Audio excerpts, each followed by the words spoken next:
नमस्कार। आज हम एक सफर पर चलेंगे समय में पीछे, उस दौर में जब आजाद भारत अपने पैरों पर खड़ा होना सीख रहा था। ये वो वक्त था जब देश के भविष्य की आर्थिक कहानी लिखी जा रही थी। और ये कहानी है भारत की पहली पंचवर्षीय योजनाओं की, एक बहुत बड़े, एक भव्य प्रयोग की। तो इस बड़े सवाल का जवाब मिला पहली पंचवर्षीय योजना में। ये भारत के आर्थिक सफर का, आप कह सकते हैं, पहला बड़ा और सधा हुआ कदम था। यहीं से भविष्य की नींव रखी जानी थी। तो ये प्लान चला 1951 से लेकर 1956 तक, 5 साल। और इन 5 सालों में कुछ बहुत अहम चीजें हुईं। जैसे 1952 में शुरू हुआ सामुदायिक विकास कार्यक्रम। इसका मकसद बिल्कुल साफ था, देश के गांवों को विकास की दौड़ में शामिल करना, उन्हें मजबूत बनाना। अब हर प्लान के पीछे एक सोच होती है, एक मॉडल होता है। इस पहली योजना का आधार था हेरोड डोमो मॉडल। देखिए, उस वक्त भारत एक नया नया आजाद हुआ देश था और हमारे पास सबसे बड़ी कमी थी पैसे की, यानी कैपिटल की। तो ये मॉडल एकदम फिट बैठा। इसका फॉर्मूला अगर आप देखें तो बहुत सिंपल था। ज्यादा से ज्यादा बचत करो और उस पैसे को सही जगह, यानी कारखानों, बांधों जैसी जरूरी चीजों में इन्वेस्ट करो। बस फिर विकास का पहिया अपने आप घूमने लगेगा। तो सवाल था कि सबसे पहले पैसा कहाँ लगाया जाए? इंडस्ट्रीज में? सड़कों में? नहीं। योजना बनाने वालों ने देश की नब्ज को पकड़ा। उन्हें पता था कि सबसे बड़ी और पहली जरूरत क्या है, और वो थी खेती, कृषि। सोचिए, एक ऐसा देश जहां करोड़ों लोगों के लिए खाने का इंतजाम करना पहली चुनौती हो, वहां इससे जरूरी और क्या हो सकता था? और पता है क्या, ये फैसला बिल्कुल सही साबित हुआ। जो नतीजे आए वो उम्मीद से कहीं कहीं ज्यादा बेहतर थे।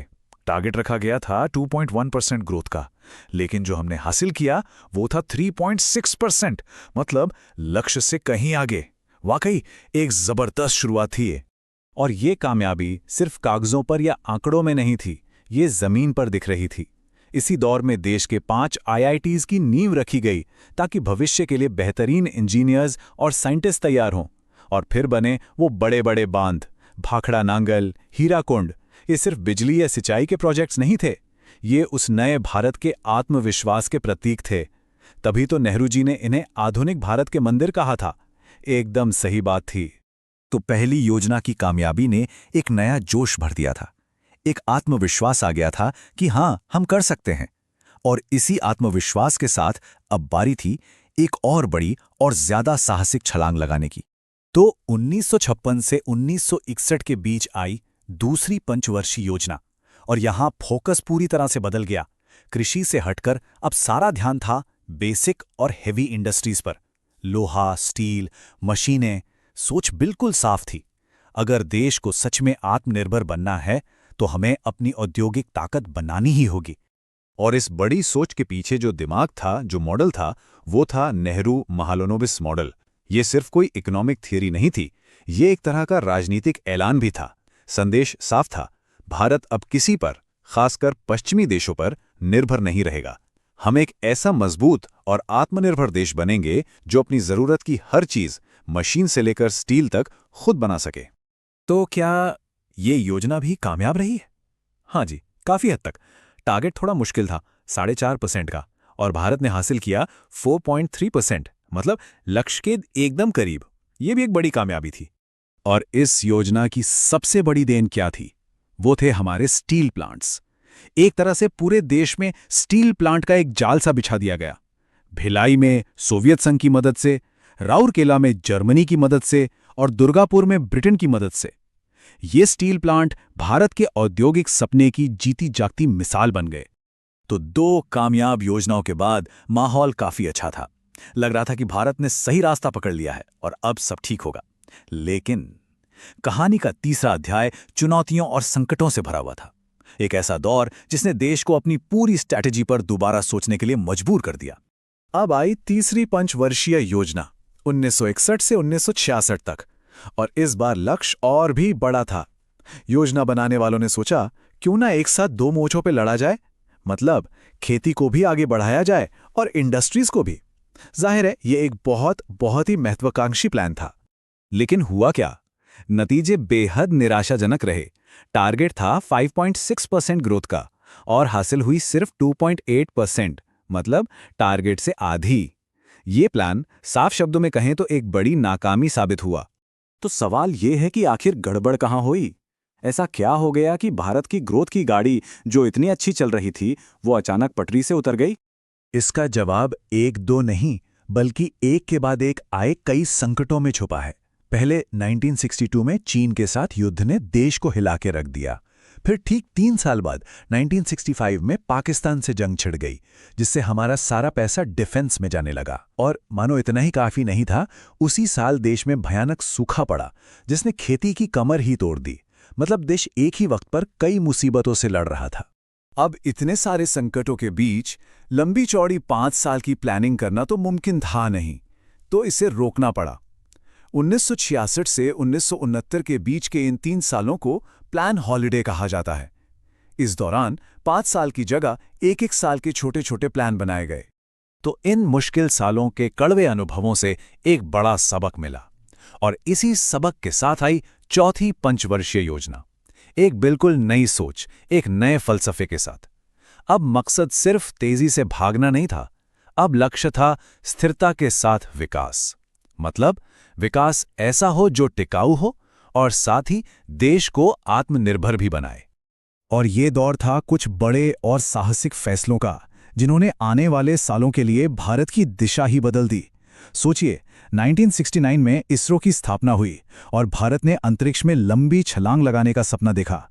उसी साल 14 बड़े बैंकों का राष्ट्रीयकरण हुआ, एक बहुत बड़ा कदम, ताकि बैंकिंग का फायदा सिर्फ बड़े शहरों तक नहीं बल्कि गांव-गांव तक पहुंचे। फिर 1970 में आया ऑपरेशन फ्लड यानी श्वेत क्रांति, जिसने भारत को दूध उत्पादन में दुनिया में नंबर 1 बना दिया। और फिर 1974 में पोखरण का परमाणु परीक्षण, स्माइलिंग बुद्धा, जिसके साथ भारत ने दुनिया को अपनी ताकत का एहसास कराया। तो ये थी कहानी भारत के शुरुआती आर्थिक प्रयोगों की। एक ऐसा सफर जो उम्मीदों के साथ शुरू हुआ, जिसमें शानदार कामयाबियां भी मिलीं, फिर बड़े संकट भी आए, और उन संकटों से सीखकर देश एक नए रास्ते पर भी चला। कभी सोचा है कि एक दौर ऐसा भी था जब भारत की अर्थव्यवस्था की हर चाल सरकार ही तय करती थी? चलिए, आज हम सफर करते हैं उसी दौर का, 1970 से 1990 के दशकों का। ये वो 20 साल थे जिन्होंने ना सिर्फ आधुनिक भारत की आर्थिक नींव रखी, बल्कि फिर उसे पूरी तरह से बदल कर रख दिया। तो हमारा ये सफर शुरू होगा एक ऐसी योजना से जो बीच में ही रुक गई। फिर हम देखेंगे कि कैसे सरकार ने अर्थव्यवस्था की कमान थामी, और फिर हम पहुंचेंगे उस बड़े संकट पर जिसने भारत को हमेशा के लिए बदलकर एक नए युग का दरवाजा खोल दिया। तो किस्सा शुरू होता है 5वीं पंचवर्षीय योजना से। एक ऐसी योजना जिसके लक्ष्य बहुत बड़े थे, लेकिन जिसका अंत कह सकते हैं कि बिल्कुल अनपेक्षित था। गरीबी हटाओ, ये सिर्फ एक नारा नहीं था, ये उस वक्त के भारत की सबसे बड़ी उम्मीद थी। इस योजना का मकसद था गरीबी से सीधी लड़ाई और देश को अपने पैरों पर खड़ा करना। लेकिन सियासत ने ऐसी करवट ली कि 1978 में नई आई जनता पार्टी सरकार ने इसे अपना कार्यकाल पूरा होने से 1 साल पहले ही बंद कर दिया। और यहीं पर एक मजेदार बात सामने आती है। सोचिए, प्लान तो वक्त से पहले खत्म हो गया, लेकिन इसके बावजूद इसने अपने विकास के लक्ष्य को पार कर लिया। टारगेट था 4.4% का और हासिल किया 4.8%। अच्छा, जब राजनीति ही स्थिर ना हो तो लंबी चौड़ी योजनाएं भला कैसे बनेंगी? 5वीं योजना के अचानक रोकने से जो एक खालीपन आया, उसे भरने के लिए आया रोलिंग प्लान। ये एक ऐसा सिस्टम था जहां प्लान के टारगेट हर साल बदले जा सकते थे। ये उस दौर की राजनीतिक उथल-पुथल का सीधा सीधा सबूत था।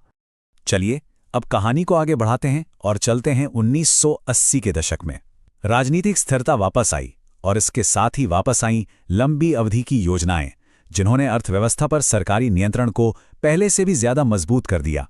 छठी योजना में भी गरीबी पर फोकस तो बना रहा, लेकिन असली जोर था बैंकिंग सेक्टर पर। नाबार्ड और एक्सिम बैंक जैसे बड़े संस्थान बने और 6 और बड़े बैंकों का राष्ट्रीयकरण कर दिया गया। मतलब अर्थव्यवस्था की लगाम सरकार के हाथों में और भी कसकर आ गई थी। और एक बार फिर नतीजों ने चौंका दिया। टारगेट से ज्यादा ग्रोथ। लक्ष्य था 5.2% का और विकास दर रही 5.7%। कागजों पर तो भारतीय अर्थव्यवस्था तूफान की रफ्तार से दौड़ रही थी, लेकिन सवाल यह है कि क्या यह तेज रफ्तार किसी आने वाले संकट का संकेत थी? 7वीं योजना के साथ एक नया शब्द गूंजने लगा, आधुनिकीकरण। मतलब पारंपरिक लक्ष्यों के साथ साथ अब मॉडर्न इंफ्रास्ट्रक्चर और टेक्नोलॉजी पर भी जोर दिया जाने लगा। ये एक इशारा था कि भारत अब भविष्य की तरफ देख रहा है। इसी दौरान सेबी जैसे अहम नियामक भी बने। और ये योजना तो अब तक की सबसे कामयाब रही। 5% के लक्ष्य के मुकाबले 6% की जबरदस्त ग्रोथ। इस शानदार सफलता ने इसकी ठीक बाद आए आर्थिक भूचाल को और भी ज्यादा चौंकाने वाला बना दिया। तो अब हम कहानी के उस मोड़ पर हैं जहां बरसों से चली आ रही प्लानिंग की गाड़ी एक बड़े संकट के मुहाने पर आकर अचानक रुक गई। ये था ब्रेकिंग पॉइंट। सवाल ये उठता है कि जब सब इतना अच्छा दिख रहा था तो अचानक इमरजेंसी ब्रेक क्यों लगाना पड़ा? ये पंचवर्षीय योजनाओं का सिलसिला आखिर टूटा क्यों? इसका जवाब एक बहुत बड़े संकट में छुपा है। ये एक तरह का परफेक्ट स्टॉर्म था। एक के बाद एक मुश्किलें आ रही थी, जैसे डोमिनोज गिरते हैं ना, बिल्कुल वैसे ही। केंद्र में राजनीतिक अस्थिरता थी, देश का विदेशी मुद्रा का खजाना लगभग खाली हो चुका था, और सबसे बड़ी चुनौती थी भुगतान संतुलन का संकट। सीधे शब्दों में कहें तो देश का खर्चा उसकी कमाई से कहीं ज्यादा था और दुनिया को चुकाने के लिए पैसे खत्म हो रहे थे। ऐसे में जब देश आर्थिक तौर पर लगभग घुटनों पर आ चुका था तो सवाल ये था कि यहां से आगे का रास्ता क्या था। और उस अंधेरे का जवाब एक ऐसी क्रांतिकारी आर्थिक नीति में मिला जिसने भारत की दिशा और दशा दोनों को हमेशा हमेशा के लिए बदल दिया। 24 जुलाई 1991। ये तारीख भारतीय इतिहास में हमेशा के लिए दर्ज हो गई। ये वो दिन था जब भारत ने अपनी आर्थिक तकदीर को एक नई दिशा में मोड़ने का एक ऐतिहासिक फैसला किया। इस नई नीति को हम सब जानते हैं एलपीजी सुधारों के नाम से। एल यानी लिबरलाइजेशन, आसान भाषा में कहें तो व्यापार से सरकारी लाइसेंस कंट्रोल का राज खत्म। पी यानी प्राइवेटाइजेशन, मतलब सरकारी कंपनियों में निजी क्षेत्र की हिस्सेदारी। और जी यानी ग्लोबलाइजेशन, मतलब दुनिया के लिए भारत के दरवाजे खोलना। ये तस्वीरें अपने आप में पूरी कहानी कह देती हैं। एक तरफ पुरानी बंद दरवाजों वाली अर्थव्यवस्था का मॉडल और दूसरी तरफ एक नई खुली अर्थव्यवस्था का वादा। ये वाकई एक पीढ़ी में एक बार होने वाला बहुत बड़ा बदलाव था। तो चलिए अब कहानी के आखिरी हिस्से में चलते हैं और देखते हैं कि इन बड़े बड़े सुधारों को जमीन पर कैसे उतारा गया। 8वीं पंचवर्षीय योजना सिर्फ एक और योजना नहीं थी, ये एक तरह का ऐलान था। एक नए भारत का, एक नई आर्थिक सोच का ऐलान, जो अब बाजार की ताकत पर भरोसा करने के लिए तैयार था। इस योजना का पूरा फोकस अब सरकारी नियंत्रण से हटकर बाजार, कंपटीशन और ग्लोबलाइजेशन पर आ गया था। और नतीजे कमाल के थे। 5.6% के लक्ष्य के मुकाबले 6.0% की ग्रोथ हासिल हुई। सुधारों का असर अब साफ साफ दिखने लगा था। और जैसा कि इन नोट्स में भी साफ लिखा है, अब जोर था बाजार प्रतिस्पर्धा को बढ़ावा देने पर। ये सरकारी नियंत्रण वाले युग से निकलकर एक बाजार आधारित अर्थव्यवस्था की ओर एक बहुत बड़ा और निर्णायक कदम था। तो अपनी कहानी की शुरुआत हम करेंगे 9th 5-year प्लान से। इसका टाइम था 1997 से लेकर 2002 तक। ये आप कह सकते हैं एक ऐसा दौर था जब भारत की इकोनॉमी एक नई राह, एक नई दिशा ढूंढ रही थी।